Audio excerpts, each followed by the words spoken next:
बिस्मिल्लाहिर्रहमानिर्रहीम।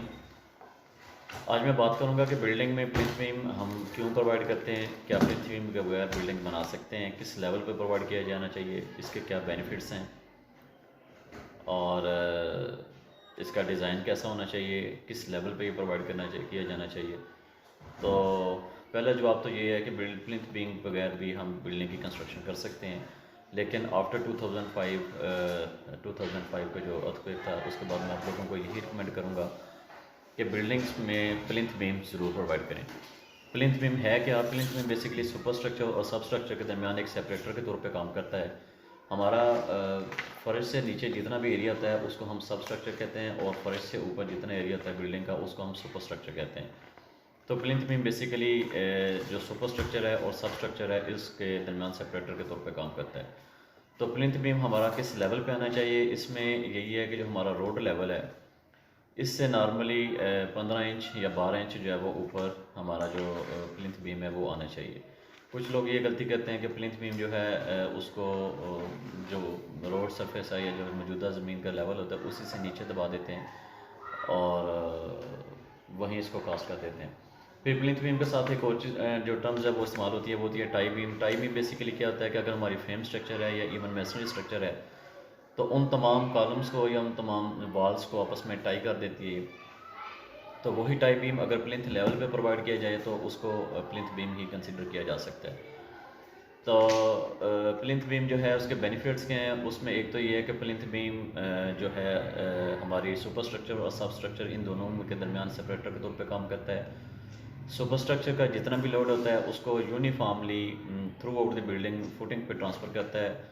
अगर फुटिंग में कहीं पार्शियल सेटलमेंट की वजह से या किसी वजह से कोई एक कोना या कोई एक दीवार बैठती है, सेटल होती है, तो प्लिंथ बीम जो है उसका लोड जो है उसको बाकी जो मेंबर एंड्स हैं उन पर स्मूथली ट्रांसफ़र कर देता है। फिर यह है कि सुपर सब स्ट्रक्चर में फुटिंग में किसी वजह से अगर सेटलमेंट होती है, क्रैक्स डेवलप होते हैं, तो प्लिंथ बीम जो है वही क्रैक इनको आगे सुपर स्ट्रक्चर में दीवारों में ऊपर नहीं जाने देता, उनको रोकता है। तीसरी एक और चीज़ जो इंपॉर्टेंट है कि प्लिंथ बीम हमारा बेसिकली डैम्प प्रूफ कोर्स के तौर पे भी काम करता है। उसमें फर्दर मैं आप लोगों को ये रिकमेंड करूँगा कि अगर आप लकड़ी की शटरिंग इस्तेमाल कर रहे हैं, लोहे की शटरिंग नहीं कर रहे या प्लाई की शटरिंग नहीं इस्तेमाल कर रहे, तो उसमें यह है कि आप जो उसकी एक्सटर्नल वॉल्स हैं प्लिंथ बीम की, वहाँ पे आप पॉलीथीन शीट जो है वो यूज़ करें ताकि उसकी जो सरफेस है वो बिल्कुल वाटर टाइट हो। उसमें जो स्लरी है जिसको आमतौर पे पंजाबी में चर्ब कहते हैं सीमेंट की, वो बाहर आए और बिल्कुल वाटर टाइट जो सरफेस है वो शटरिंग रिमूव होने के बाद साफ़ नज़र आए। इसमें यह है कि फ़र्दर के प्लिंथ बीम से जो है ऊपर चुनाई लगती है, आप उसको प्लास्टर करें अंदर की तरफ से। बल्कि इसमें भी मैं आपको रिकमेंड करता हूँ कि तमाम दीवारों को प्लास्टर करें जो हमारी फर्श से नीचे और प्लिंथ बीम के दरमियान है। एक 3 का या एक 4 का प्लास्टर जब वो करें, और प्लास्टर करने के बाद इसके ऊपर जो है आप 3-4 ऑप्शन हैं, बिटुमिन कोटिंग कर सकते हैं, इसके ऊपर आप चिप्स चढ़ा सकते हैं, और इसके ऊपर फर्दर है कि आप प्लास्टर करने के बाद बिटुमिन लगा के तो पॉलीथीन शीट है वो भी इस्तेमाल कर सकते हैं। तो प्लिंथ बीम जो है ये हमारी फर्श लेवल से कितना नीचे आना चाहिए, तो इसमें नॉर्मली ये कि आप मिनिमम 1 फुट से लेके 1.5 फुट तक का जो मार्जिन है वो रखें ताकि हमारी जो सैनिटरी के पाइप्स वगैरह हैं वो इसके अंदर से निकल जाएं। कुछ लोग ये करते हैं कि प्लिंथ बीम जो है वो उसको डीपीसी के तौर पे ही इस्तेमाल करते हैं और बाद में हमारे जो पाइप्स आते हैं सैनिटरी के वो प्लिंथ बीम के अंदर से गुजार देते हैं और उसको डैमेज करते हैं। ये गलत प्रैक्टिस है।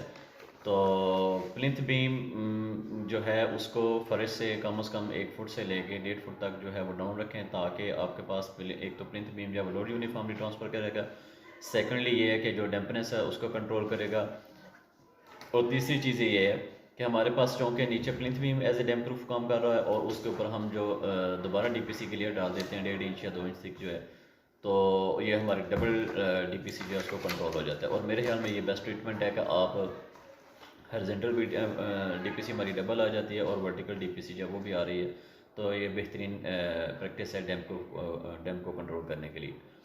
फिर आगे फर्दर चीज़ ये आ जाती है कि प्लिंथ बीम जो है उसका डिज़ाइन किस तरह से होना चाहिए। तो नॉर्मली ये है कि जो प्रैक्टिस लेबर करती है वो यही है कि 4 सरिये नंबर 4 के डाले जाते हैं थ्रू आउट, और नंबर 2 का जो प्लेन सरिया है उसके रिंग्स बना के फुट के फासले पर डाल दिए जाते हैं, जो कि गलत प्रैक्टिस है।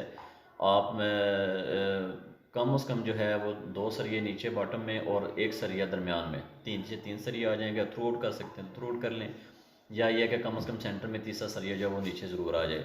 इसी तरह जितनी दीवारें बनती हैं या एंड्स बनते हैं उनके ऊपर जो है एक सरिया L/3 पे दोनों साइडों पे जो है वो L/3 L/3 पे दरमियान से बेशक खाली हो, और एंड्स जो हैं वहाँ पे एक टॉप पे सरिया ज़रूर आ जाए। ये साथ तस्वीर जो है उसमें क्लैरिफिकेशन भी दी गई है।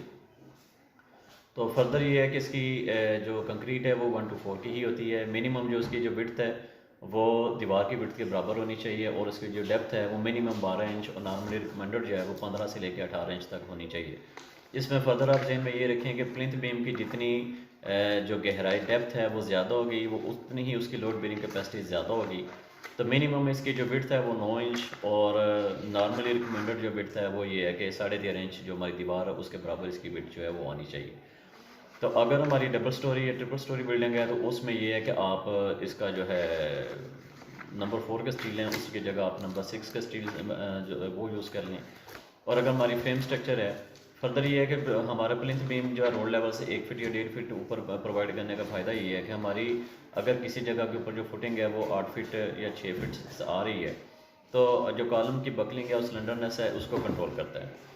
तो प्लिंथ बीम में यही है, मैं आप लोगों को फाइनली रिकमेंड करूँगा कि प्लिंथ बीम ज़रूर कास्ट करें, उसको वाटर टाइट करें, उसको डैम प्रूफ के तौर पे भी इस्तेमाल करें, और उसके जो वर्टिकल साइड्स बच जाती हैं, बिग मैसरी बचती है डीपीसी से नीचे, उसको आप प्रॉपरली वर्टिकल डीपीसी के तौर पे ट्रीट करें। जज़ाकल्लाह।